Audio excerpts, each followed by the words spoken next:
What's up, guys? This is Storm, and welcome to another gaming news roundup. We have a lot of big news that happened over the week, so without further ado, let's take on the news.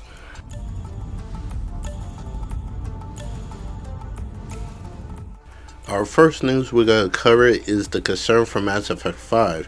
It's being reported BioWare has not called Jennifer Hale for Mass Effect 5 yet, but she'll do it anytime. You don't know who Jennifer Hale is. She is the voice actress for the female version of Commander Shepard, and her not being called for Mass Effect 5 is very concerning because it kind of shows how far is the actual development of the game and what's going on, to be honest, because we haven't seen anything from Mass Effect 5 since it was revealed a couple of years ago, and the only we got in was a gift that shows like somebody was wearing the S7 suits. We don't know if it was a male or female version of Shepard, and a whole bunch of Mass Effect merch, but that pretty much was it. And it is really weird that EA has not said nothing about this game. Like, are we gonna get this game anytime soon? Is it troubling? Because for all in all, like, the whole purchase of EA could also play a part why we haven't seen anything from Mass Effect, but that just happened this month. Like, I don't know. We don't know what's going on with Mass Effect. Some people probably even written off Mass Effect at this point because BioWare is just a shell of a former self. So some people are probably not even checking Mass Effect 5 anymore, but we'll see. There is a chance it could get shown at the Game Awards this year, but I have small faith that it will be shown, judging exactly what was said, that the actress have not been called at all. So by the sound of it, there's two possibilities. One, they're not even at the point that they could do voice acting yet, or they are not gonna have a female Shepard, which would make people, which I assume would cause a whole bunch of backlash, because when it comes to Shepard, I have the male and female version of Shepard. The female one is the most recognizable. So if they so happen to scrap the female Shepard, that's not gonna go over well with the fans of the series. But we'll keep a close eye on this to see if we'll get any Mass Effect news. For all we know, they'll probably cancel at this point, because this is just too much money being used up and not being shown anything yet. But we'll see what happens.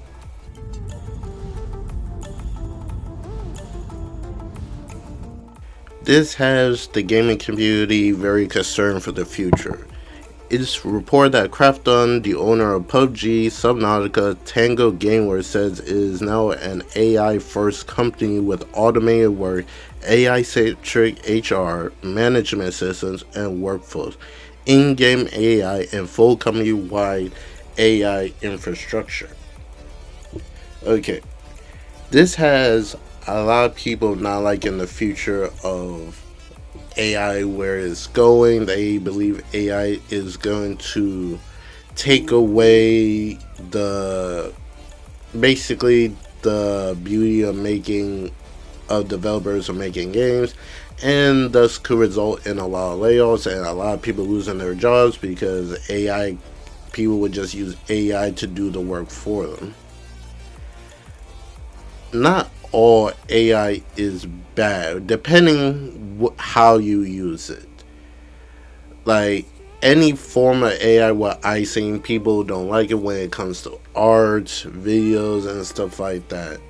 Which I could completely understand because you're not doing the work yourself, I guess. But there are some cases that AI could be useful. It just some are really jumping the gun of trying to make AI the only thing, which is very bad in every single way when you think about it. But honestly, I don't know what more we can honestly do when it comes to prevent AI going crazy like this, honestly. But I digress. I do feel bad for potential studios that work at Craft Done because there is a possibility that there will be layoffs, so people will probably lose their what was it? People might lose their jobs because of AI. But honestly, I don't know what more I can say. Or hopefully, it doesn't lead to that. But since Crafted is already saying they are the first AI company to be doing all this, we just gotta wait. Honestly, it's just a wait and see how this goes when it comes to whatever new project that these studios are doing, or what kind of AI centric stuff that Crafton got working on in the background.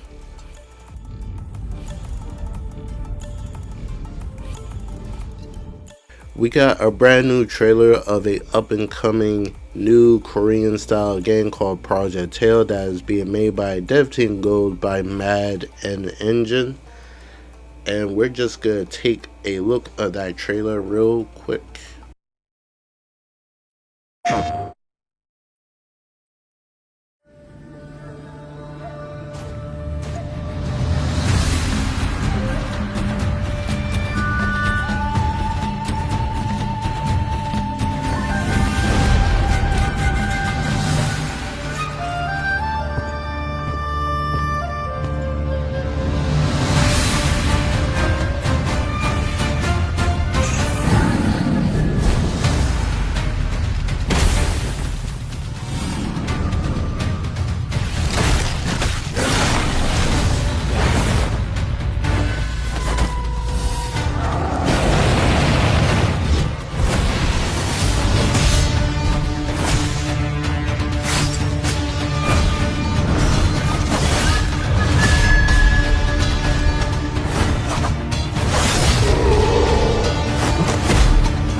PlayStation.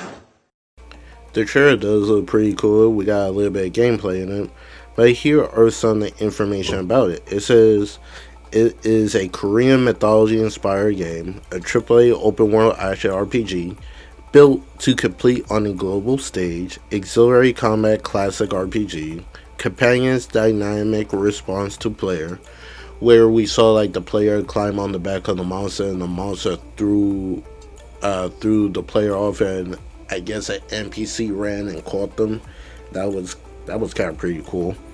Each NPC has unique abilities, up close and range magic, melee combat, emotionally resonant story, and is confirmed to be hitting a 2027 release on consoles and PC. So, this game could potentially come out on the next gen hardware depending when do they come out. But overall, the game did look pretty good, honestly. I'm definitely gonna be keeping a watch on this title, and to be honest, a lot of Korean games are coming out that I've been looking forward to playing. Like I play a couple of them, like not really like Korean games in general, just like uh Eastern type of games. Like I played Sword and Fairy 7, which was a very good game. Black Myth Wukong, also Aside.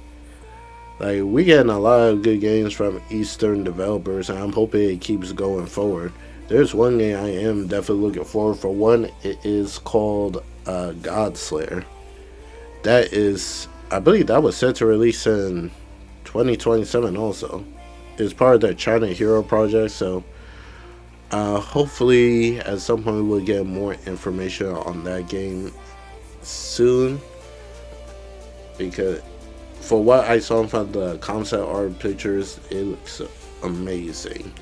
So that's Project Tail. I definitely can't wait to see more information on this game.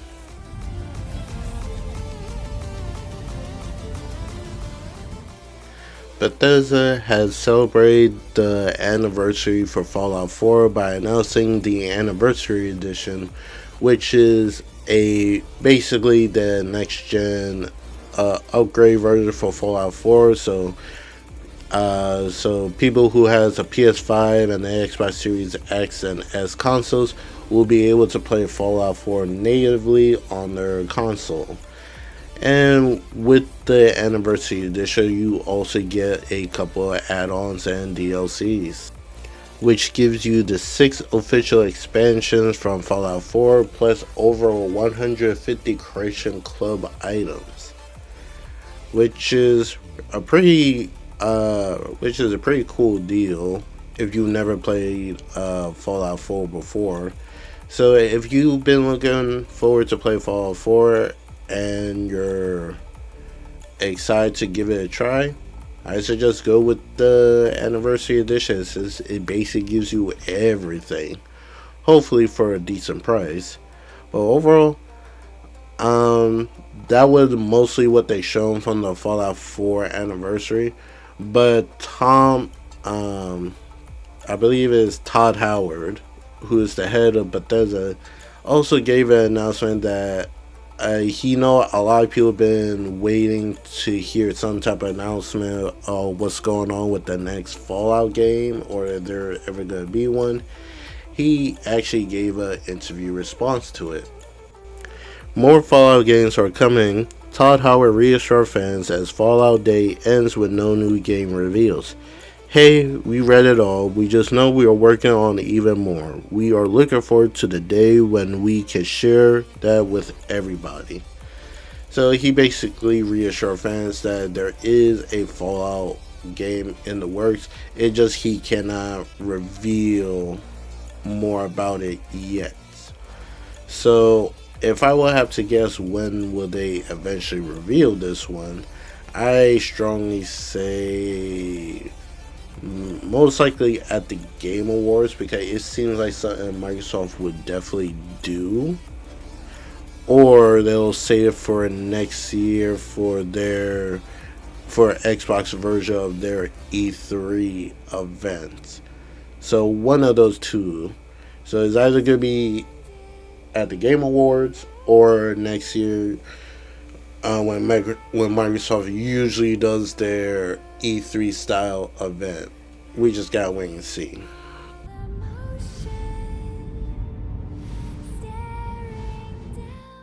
This may come off of me being not a kind way towards Xbox, but this gotta be asked. What is going on over there? For the past couple of days, Xbox have been in a whole bunch of bad news week ever since that whole Game Pass price increase, the increase of their console, Costco no longer selling the Xbox hardware. It just been a non-stop when it comes to Xbox. But now some new information that could potentially show us who is the person behind this. Cause a lot of people say it probably Phil Spencer is a bad leader, or maybe it could be Satya Nadella pulling the strings behind the curtains. But apparently, this could also be a reason why Microsoft and Xbox are in this situation. And this is what somebody had to say. This first one comes from The Verge. Xbox dev kit increasing price from $1,500 to $2,000. The adjustment reflects a macroeconomic development. We remain committed to provide high quality tools and support for our development efforts. So, I didn't even know this was actually a thing, but apparently Microsoft is increasing the price of their dev kits for developers to make games for their hardware, which I was so confused because I didn't know that was an actual thing. I thought majority stuff had like a set price, but yeah, this is wild, to be honest. Like, a lot of people say, like, why would they do this? Like, they're really using tariffs to increase the price and stuff. And some instances, like, it could be a situational thing, but to be honest, this was just a weird news that came out. But Xbox do have like some type of program that like small developers could get dev kits for free, and developers currently right now, if the next gen consoles are set to release on 2027 or at least 2028, those developers most likely already have a dev kit.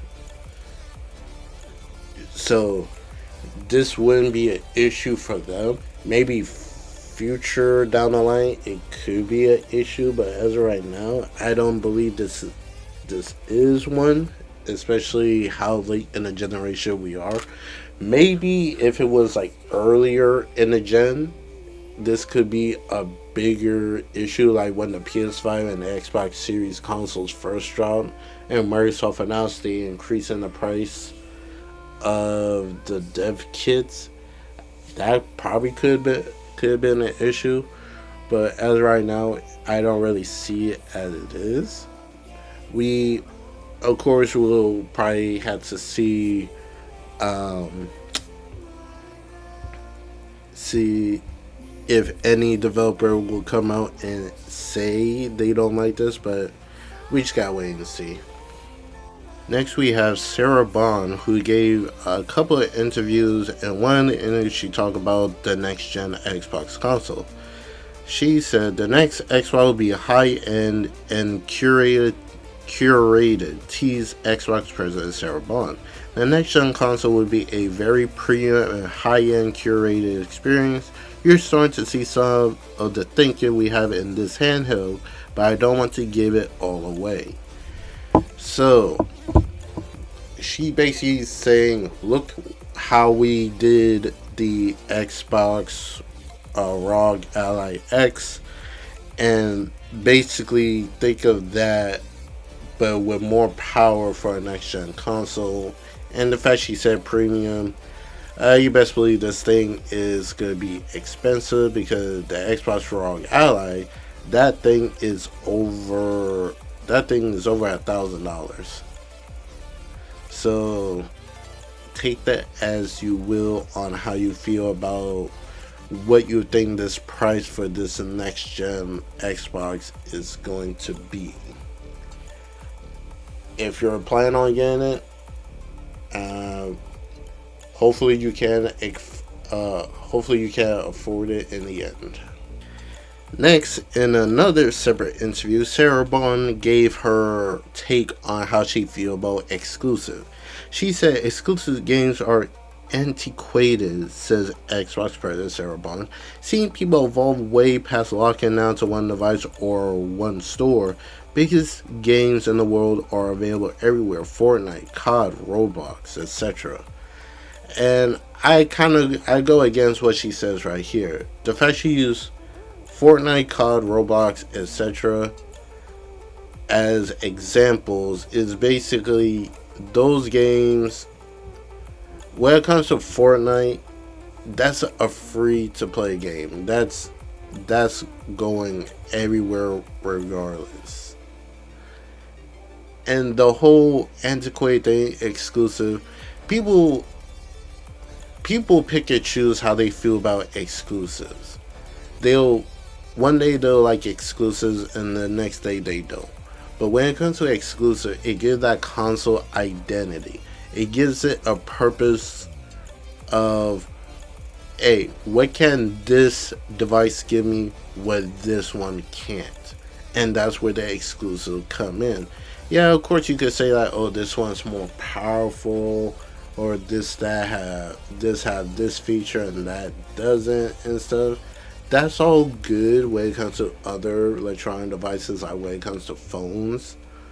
But when it comes to video game consoles, we have history that a console that is weaker compared to a strong one sells more than a more powerful one. Of course, the enthusiasts will get the more powerful hardware, no doubt about that. But when you're looking at gamers as a whole, the casuals make up most of the market, and the casuals are the ones that would be playing Fortnite, Roblox, Apex Legends, and stuff. So the fact she tried to use casuals to say like exclusive or antiquated, yeah, I'm not gonna go for that, because the casuals don't even know this stuff that going on in the gaming community and stuff. They don't pay attention to that stuff. They got their Fortnite, they got their COD, they got their Roblox, or whatever type of game they're playing on their device. Like, they got it. That's all they need. Majority of times, that's the only game they will play.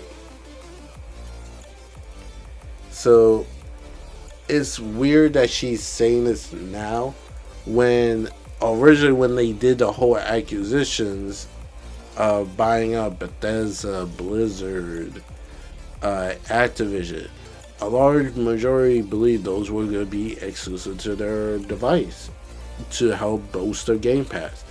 And I thought that as well. But when it comes to the whole court hearing and stuff, of course they had to rectify that, which some people were definitely not happy, because you spent all this money to get these companies, these studios, these IPs and stuff to help bolster your library of games on your platform, and you don't even take advantage of it, of making it exclusive. So like, even for example, like the fact she said it's antiquated because of the next Forza game is only going to be on Xbox and Steam and PC when it comes out. PlayStation is gonna get it at a later date and all that. But all I'm just saying is, like, if Xbox was not in the situation that they're in right now, they would be saying a whole different tune when it comes to exclusives, honestly.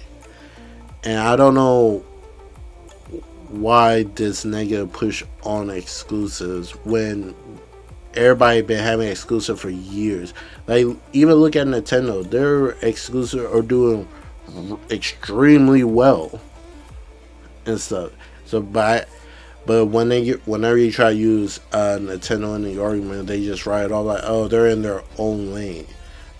Majority, you could say Nintendo is in their own lane, but the thing is though, they have exclusive that you could only get for them. Like PlayStation is doing like a new, like doing something different. They are doing like, oh, we'll have this game exclusive on our consoles for such and such time. Then probably like a year or two later, we'll put it on PC to try to get more money from there and try to convince some of that player base, hey, instead of you waiting for a sequel to come out, you could come on the PS5, play the sequel, and hopefully you could double dip and play it on the PC. That is PlayStation goal right now. Try to get you to double dip from going from PS5 to the PC, then back to PS5, so you don't have to wait for the sequel. You can play it right now. Or if you're only a PC gamer, at least give you the incentive to get a PS5 console if you don't really feel like waiting to play a sequel of a game that you turn out that you love. Now we have another Xbox exec having discussion and interview, and this is Matt Booty. He gave a interview to New York Times saying, our biggest competition isn't another console, says Xbox boss Matt Booty about Halo on PlayStation. This is what he had to say. We are all seeking to meet people where they are. We are competing more and more with everything from TikTok to movies. He's basically saying he doesn't see PlayStation as a competition anymore. They're now shifting their focus to TikToks and movies.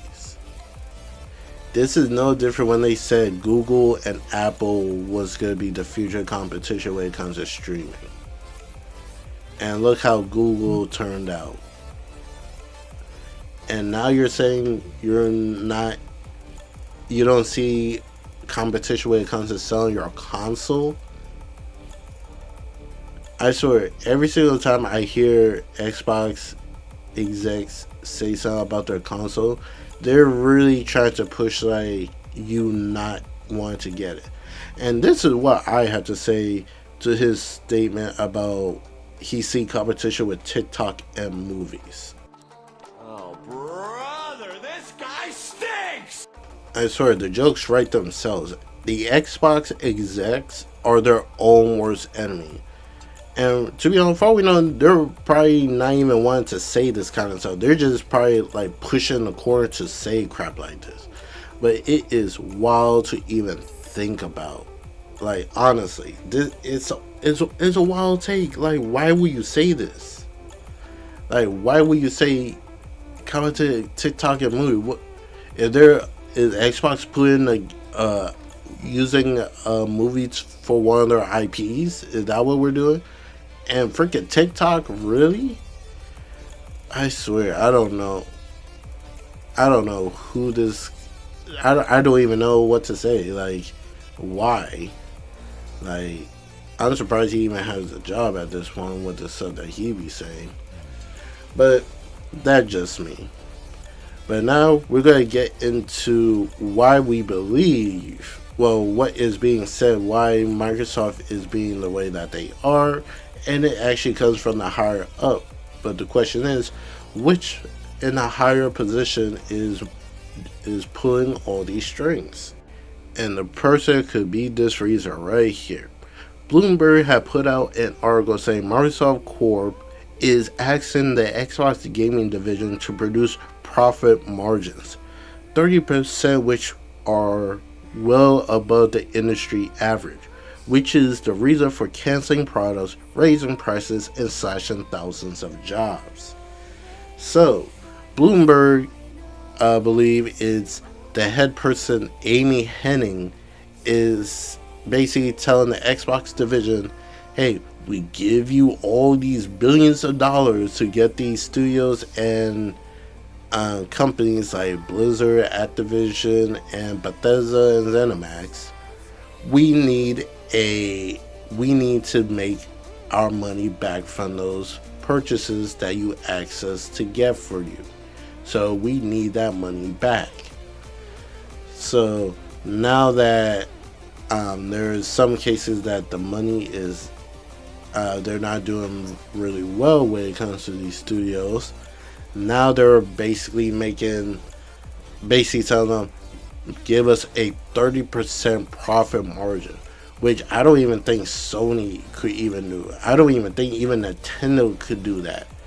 The fact they're asking for above the average profit margin that companies make. I believe somebody said the highest that Microsoft ever did was like 12 or 17%, which is pretty good, honestly. But asking for a whole 30%, it is ludicrous. And this is potentially going to lead to more games cancellation, more layoffs, and a whole bunch of negative press that Xbox do not need right now. But hey, it is what it is. Hopefully they can make a comeback from this. Kind of doubt it at this point. But we'll see what happens and what the future have in store for the Xbox.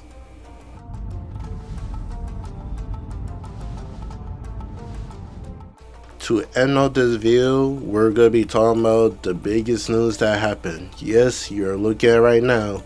Halo Campaign Evolve is coming to the PS5, Xbox, and PC. And good God, the internet was on fire. Some people already felt like it was going to happen, but actually seeing it being announced at a Halo Championship competition is wild. And even one of the heads at Xbox studio for Halo was even seen wearing a PlayStation shirt when he gave the announcement. And the craziest thing in his announcement, he said Halo is on PlayStation moving forward, starting with Halo Campaign Evolve. This is from Brian Jarrett, the community director of Halo Studios. So starting now, going forward, Halo will be on PlayStation. This is not like a one-time thing to test it out to see if it will actually sell. They said, starting now, Halo going forward will be on the PlayStation. And never in my million years think this will actually happen. But for the Halo Combat Evolve is basically a remake of the first Halo game. I'm kind of disappointed that it doesn't have the multiplayer, but the remake campaign looks pretty cool. I saw PlayStation tweeted out the trailer and the little roundtable discussion of the people of Halo Studios talking about it. And here are those videos.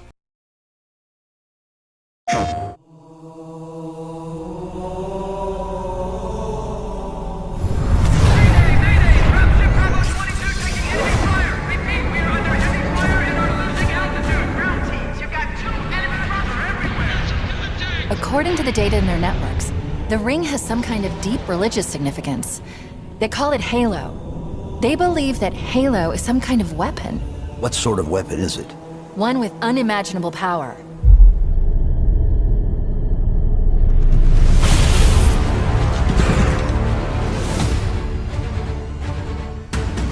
Chief, you gotta find the cartographer. We'll keep him busy as long as we can. Fire Team Charlie, we're on our way. Touchdown! Hit it, Marines!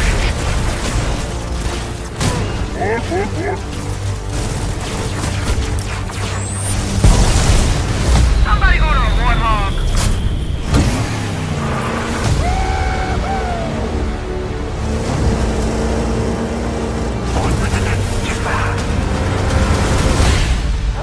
The Covenant are putting up a real fight. The cartographer must be here. Lock and roll, rock and roll! Give them hell, Chief.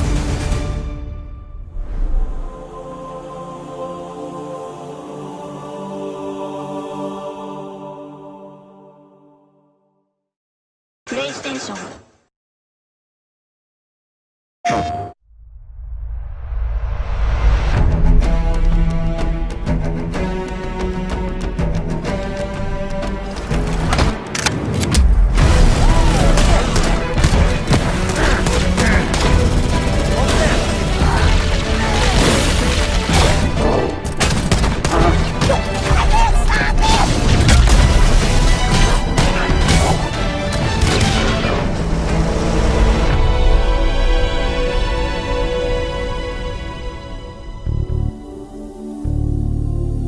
Halo Campaign Evolved is the next project coming out of Halo Studios. It is the ultimate Halo CE campaign remake. It is coming to Xbox, PC, and for the first time, PlayStation. It'll be arriving next year. To talk more about it, we've got Dan, Max, and Greg from the development team. Guys, let's get into this. Why is this the right game for right now? We did this work on Halo Anniversary. I felt like there were certain things that were left unsaid.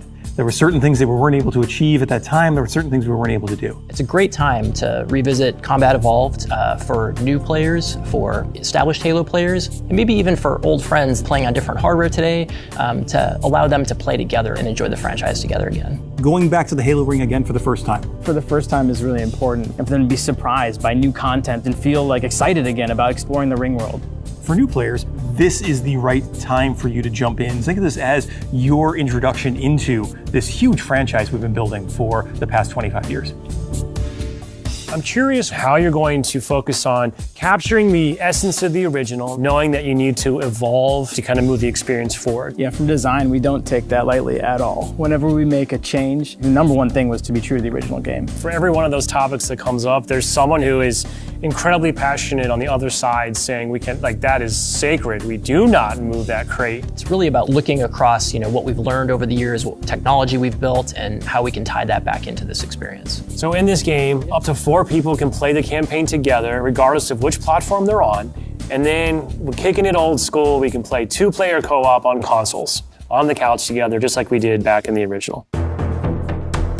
What do you have to do differently to account now for 4 people running around? For different co-op counts, we will make some of the spaces larger. We also want to make sure we're authentic to the encounters themselves. So it's a balancing act between that difficulty tuning and making those encounters the right size for the right space. I understand that we've done some special tune-up works to the beloved Warthog. We have. There's a new seat, what I like to call the golf cart seat or the bumper seat. This is on the back of the Warthog, so now you can bring everyone with.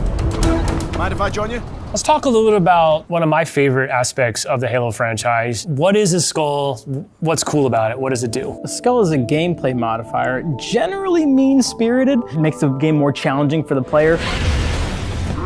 The combination, the pairing of these different skulls and how that's going to create that new gameplay experience. Huge amount of replay options for folks. I love the replayability that skulls bring to a campaign. It is almost endless variety. We have dozens of skulls this time. The most that we've ever had in a Halo game. Are you a lasso guy? I think you yourself told me that you don't think anyone would ever be able to complete this game with legendary all skulls on. I don't think so. I mean, there's a lot. And so if you can do a true legendary all skulls on run, let us know. Because I'd love to see it. I think, that'd be really hard. If there's one thing that this community has shown us is do not underestimate them, and they will find a way.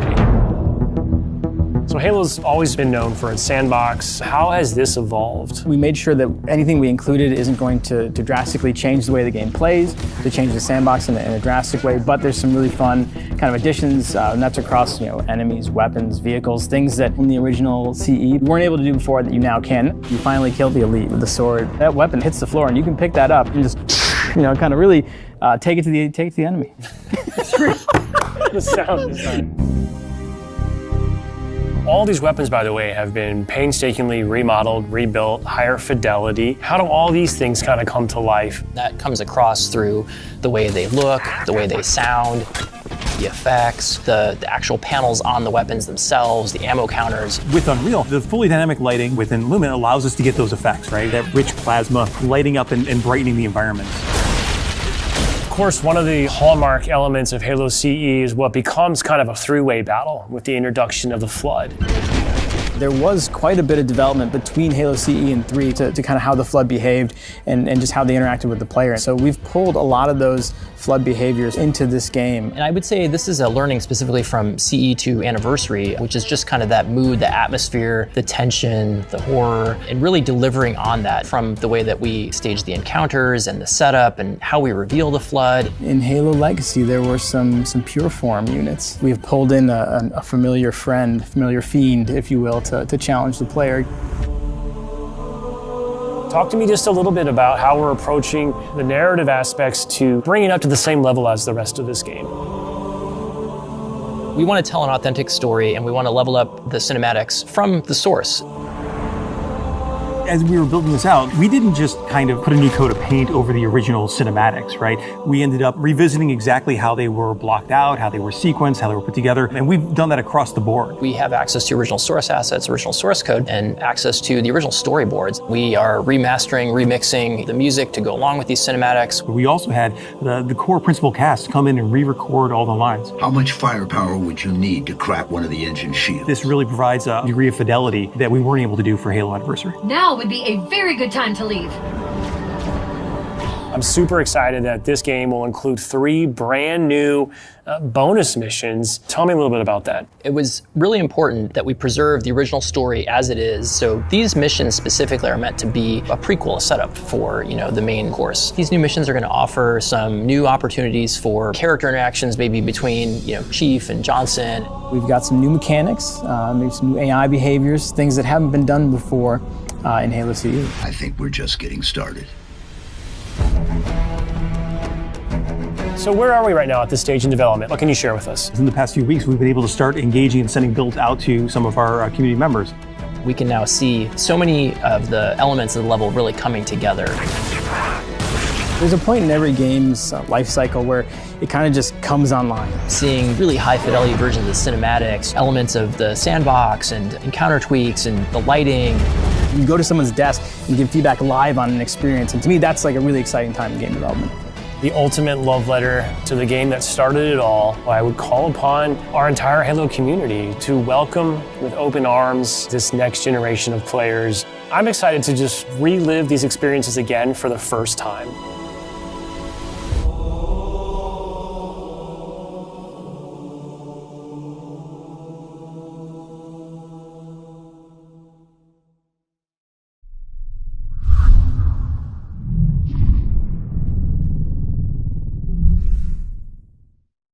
PlayStation. Honestly, what more do I need to say? Halo is coming on the PlayStation. It's gonna have the PS5 features that I saw that was being said. We'll have the PS5 Pro enhanced most likely. We'll have to have the feedback from the DualSense controllers. The only thing we just have to do right now to see will they charge a full price for the game even though it doesn't have multiplayer in it. But yeah, this is the end of the video. What do you guys think? Do you guys blame the higher ups of Microsoft, or this comes down to Phil Spencer and his team failures or trying to capitalize on the purchase of Activision Blizzard and Bethesda? Are you guys gonna get Halo remake on the PlayStation console? And if it's your first time playing Halo, are you gonna go at it solo or with friends? Or are you worried about the future for Mass Effect? Leave me a comment below, and please like and share the video. It will help out greatly. And I'll catch you guys in the next news. I hope you guys enjoy the rest of your day. This is Storm. Peace out.